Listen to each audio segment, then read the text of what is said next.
Rook here, bringing you all the details you need to know about the Summoner Overhaul coming in Final Fantasy XIV's next expansion, Endwalker. A huge thank you to Square Enix for letting me demo gameplay during the 2021 Media Tour this year. And a reminder, everything seen here is not final and may be subject to change. This is especially true for jobs, which are also currently affected by the downscaling of the game's numerical values, so don't panic. It's hard to get a real sense of how these all come together without playing them in-game within the context of our new content and scaling. What's new then for Summoner? Literally everything.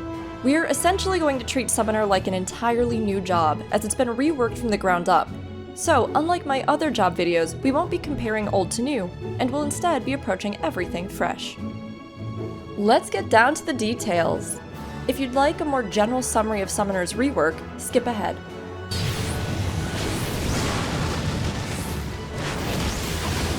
Ruin deals unaspected damage with a potency of 160. Summon Carbuncle will summon a non-elementally attuned Carbuncle to your side. Radiant Aegis will order the Carbuncle to execute its ability, Radiant Aegis. This ability creates a barrier around self that absorbs damage totaling 20% of your maximum HP with a duration of 30 seconds and a maximum charge stack of 2. This can only be executed while your Carbuncle is summoned. Physics still exists, and restores target's HP by 400. Aether Charge grants Aether Charge, increasing the potency of Ruin and Ruin 2 by 50, and Outburst by 20. Its duration is 15 seconds, and its additional effect is that it grants Ruby Arcanum, Topaz Arcanum, and Emerald Arcanum. This can only be executed in combat and while the Carbuncle is summoned. Summon Ruby will summon the Ruby Carbuncle, and orders it to execute Glittering Ruby. Glittering Ruby's effect is that it rushes the target and deals fire damage with a potency of 300. As an additional effect, this will also grant 2 stacks of a new resource, known as Fire Attunement. The Fire Attunement effect makes it so that Gem Shine and Precious Brilliance will become fire aspected. The duration of this is 30 seconds. Summon Ruby cannot be executed while Earth Attunement or Wind Attunement are active, and it can only be executed while under the effect of Fire Arcanum. Gem Shine is a spell that will change depending on the elemental attunement currently active. If the summoner has Fire Attunement in effect, it will deal fire damage to a single target. The Earth Attunement effect will deal earth damage to a single target, and the Wind Attunement effect will deal wind damage to a single target. Fester deals unaspected damage with a potency of 300. The Aether Flow gauge also still remains, and the cost of Fester is 1 Aether Flow stack. Energy Drain deals unaspected damage with a potency of 200, with an additional effect of Aether Flow 2, and an additional effect that grants further Ruin. Its duration is 60 seconds, and it shares a recast timer with Energy Siphon. Resurrection resurrects the targeted party member to a weakened state. Summon Topaz summons the Topaz Carbuncle, and orders it to execute Glittering Topaz. Glittering Topaz's effect is similar to Ruby's, in that it rushes a target and deals earth damage with a potency of 400. The additional effect of this ability is that it grants 4 stacks of Earth Attunement, and the Earth Attunement effect is that Gemshine and Precious Brilliance will become Earth-aspected attacks. The duration of this is 30 seconds. Like the others, this cannot be executed while the other attunements are active. Summon Emerald follows the same patterns and details as the other two, only this time granting Wind Attunement and executing a Wind attack.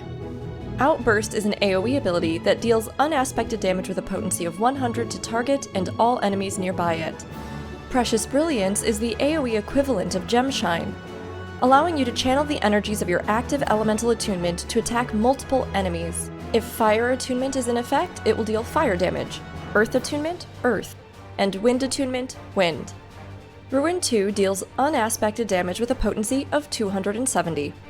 At the corresponding levels, the Carbuncles will still evolve into a more advanced form, beginning with Summon Ifrit. When using this ability, you will summon Ifrit Eggy and order it to execute Inferno. The Inferno effect is that it rushes forward and deals fire damage to all enemies in a cone before it, with a potency of 600 for the first enemy and 60% less for all remaining enemies. Its first additional effect is that it grants 2 stacks of Fire Attunement, which, as mentioned before, makes Gemshine and Precious Brilliance become fire aspected. This lasts for 30 seconds. Its secondary additional effect is that it also now grants what's known as Ifrit's Favor. The effect of Ifrit's Favor will end upon execution of certain summoner actions. Essentially, think of favor as literal favors granted by the summon to the summoner. Ifrit says, yeah, sure, I'll give you 2 fire spells to smite your enemies today, and then you get to choose which 2 you'll use. In the same vein, Summon Titan summons Titan Eggy, and orders it to execute Earthen Fury. The Earthen Fury effect is that it rushes forward and deals earth damage to all nearby enemies, with a potency of 600 for the first enemy and 60% less for all remaining enemies. Its additional effect is that it grants 4 stacks of Earth Attunement, again adapting Gemshine and Precious Brilliance to become Earth aspected, which lasts for 30 seconds. Summon Titan is the only summon that doesn't grant favor upon its summoning. Instead, its abilities Topaz Right and Topaz Catastrophe later provide the favor resource, which then allows the use of Mountain Buster. Summon Garuda is the wind equivalent of Summon Ifrit, summoning the Garuda Eggy and ordering it to execute Aerial Blast. Aerial Blast deals wind damage to target and all enemies nearby it with a potency of 600 for the first enemy and 60% less for all remaining enemies. Garuda grants the corresponding wind attunement and also does grant the Garuda's Favor effect. Pain Flare is up next, dealing unaspected damage with a potency of 150 to target and all enemies nearby it, and costing 1 stack from the Aetherflow gauge. Energy Siphon is the AoE version of Energy Drain, and deals unaspected damage with a potency of 100 to target and all enemies nearby it, while also granting 2 additional effects, Aetherflow 2 and Further Ruin, for a duration of 60 seconds. This shares a recast timer with Energy Drain. Ruin 3 deals unaspected damage with a potency of 310. Dreadworm Trance allows the user to enter, believe it or not, Dreadworm Trance, which lasts for 20 seconds. It has the additional effect of changing Ruin 3 to the ability Astral Impulse, and Outburst to the ability Astral Flare. Its secondary additional effect grants Ruby Arcanum, Topaz Arcanum, and Emerald Arcanum to the caster. Essentially, as it does now, it converts some of your abilities into Bahamut-specific abilities that you can use. Astral Flow is one such spell, which channels the energies of your active trance or elemental favor to perform one of several actions. If in Dreadworm Trance, the effect will be to change the action to Death Flare. Firebird Trance effect, the action will change to Rekindle. Ifrit's Favor effect, the action will change to Crimson Cyclone.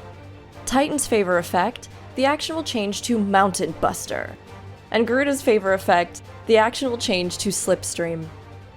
You'll be able to use the ability Crimson Cyclone, which is a spell that causes you to rush forward and deliver a fire attack to target and all enemies nearby it, with a potency of 430 for the first enemy and 65% less for all remaining enemies. This can only be executed while under the effects of Ifrit's Favor. The combo that procs off of Crimson Cyclone is Crimson Strike, a spell which deals fire damage to target and all nearby enemies, with a potency of 430 for the first enemy and 65% less for all remaining enemies.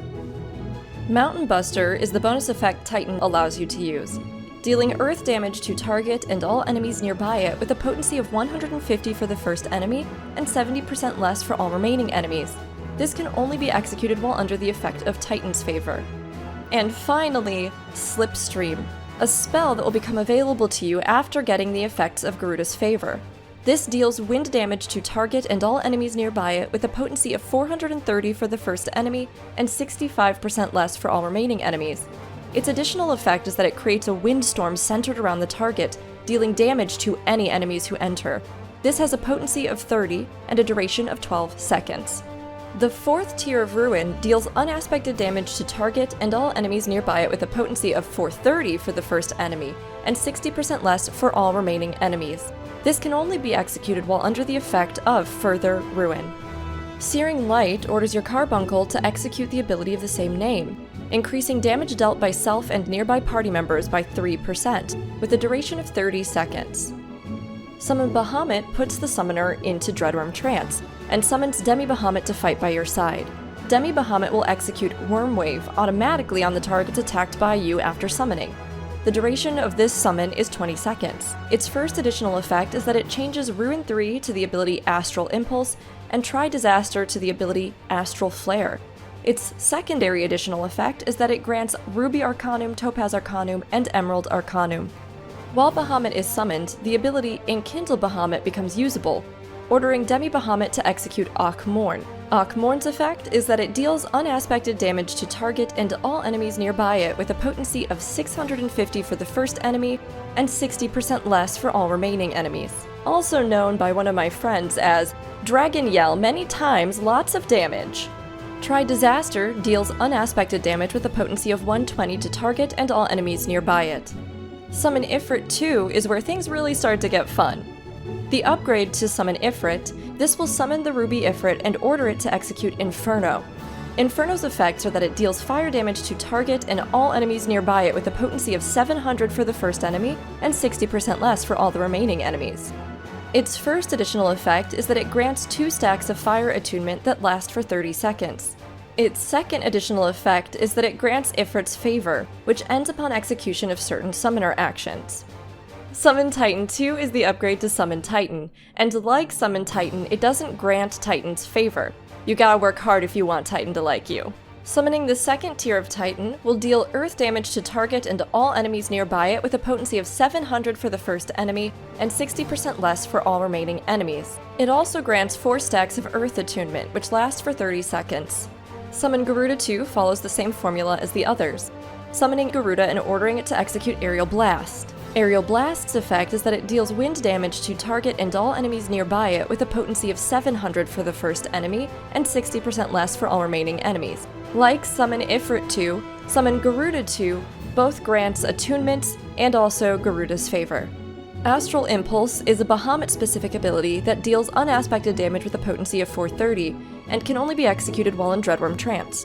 Astral Flare is another Bahamut ability, dealing unaspected damage with a potency of 180 to target and all enemies nearby it, which can also only be executed while in Dreadworm Trance. Death Flare is also Bahamut-specific, which deals unaspected damage to target and all enemies nearby it with a potency of 500 for the first enemy and 60% less for all remaining enemies. Worm Wave is specific to when Demi Bahamut is summoned, and deals unaspected damage with a potency of 150. Finally, Dragon Yell many times lots of damage, aka Akh-Morn, deals unaspected damage to target and all enemies nearby it with a potency of 650 for the first enemy and 60% less for all remaining enemies. This can only be executed while Demi Bahamut is summoned. Ruby Right is the ability that replaces Gem Shine when the caster is attuned to fire. This deals fire damage with a potency of 430. Topaz Right is what replaces Gem Shine when attuned to Earth, and deals earth damage with a potency of 330, also having an additional effect of granting Titan's favor, making Titan love you. Emerald Right replaces Gem Shine when attuned to air, and deals wind damage with a potency of 230. As a quick interjection, the enhanced Summon Bahamut trait that unlocks at level 80 upgrades Summon Bahamut to Summon Phoenix when Demi Bahamut returns from summoning. With this in mind, the next ability, the spell Fountain of Fire, deals fire damage with a potency of 430, and can only be executed while under the effect of Firebird Trance, which is what will eventually allow you to summon Phoenix. Brand of Purgatory is another Firebird-specific effect, dealing fire damage with a potency of 180 to target and all enemies nearby it. Summon Phoenix will make it so that when you enter your Firebird Trance, you summon Demi Phoenix to fight by your side. Demi Phoenix will execute Scarlet Flame automatically on the targets attacked by you after summoning. This will last for 20 seconds. Summon Phoenix also has the additional effect to change Ruin 3 to Fountain of Fire, and Try Disaster to Brand of Purgatory. Summon Phoenix also grants Ruby Arcanum, Topaz Arcanum, and Emerald Arcanum, allowing you to use your 3 other summons in between the next Bahamut summon. The Phoenix ability Everlasting Flight gradually restores own HP and the HP of all nearby party members with a cure potency of 100 and a duration of 21 seconds. Rekindle is also specific to Phoenix, restoring own target or target party members' HP with a cure potency of 200. It has the additional effect of granting Rekindle to target with a duration of 30 seconds. Rekindle does healing over time when HP falls below 50% or upon the effect duration's expiration. Its cure potency is 200 and its duration is 15 seconds. Scarlet Flame is a Demi Phoenix ability, dealing fire damage with a potency of 150. Enkindle Phoenix orders Demi Phoenix to execute the ability Revelation. Revelation deals fire damage to target and all enemies nearby it with a potency of 650 for the first enemy and 60% less for all remaining enemies. The icon for Enkindle Phoenix replaces the icon for Enkindle Bahamut while Demi Phoenix is summoned. Revelation is a Phoenix ability that deals fire damage to target and all enemies nearby it with a potency of 650 for the first enemy and 60% less for all remaining enemies. Ruby Catastrophe replaces Precious Brilliance and deals fire damage with a potency of 180 to target and all enemies nearby it while attuned to fire. Topaz Catastrophe replaces the same ability, dealing earth damage with a potency of 140 to target and all enemies nearby it, while also having the additional effect of granting Titan's favor. This ability is usable when attuned to earth. Emerald Catastrophe deals wind damage with a potency of 100 to target and all enemies nearby it, usable when attuned to wind.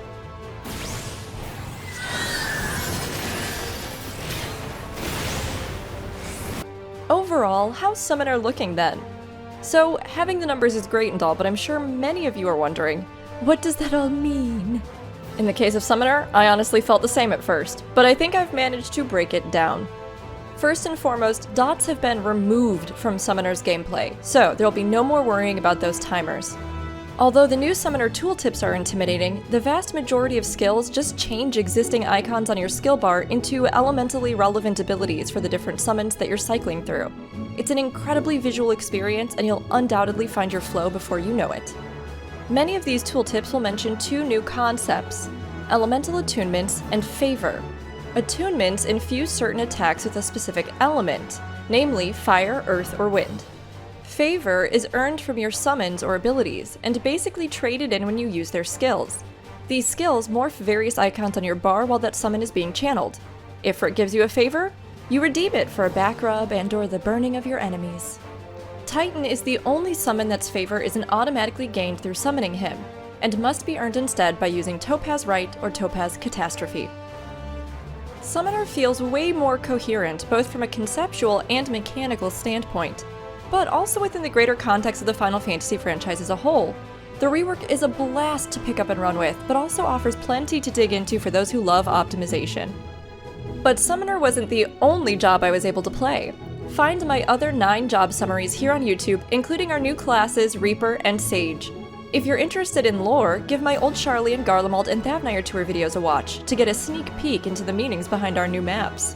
And of course, where would we be without content and glamour? New dungeon info and artifact gear previews are also on that list. Stand tall, my friends, and remember to like and subscribe if you enjoyed the content. Try out Summoner for yourself in Final Fantasy XIV's upcoming expansion, Endwalker, releasing November 23, 2021, with early access starting November 19th.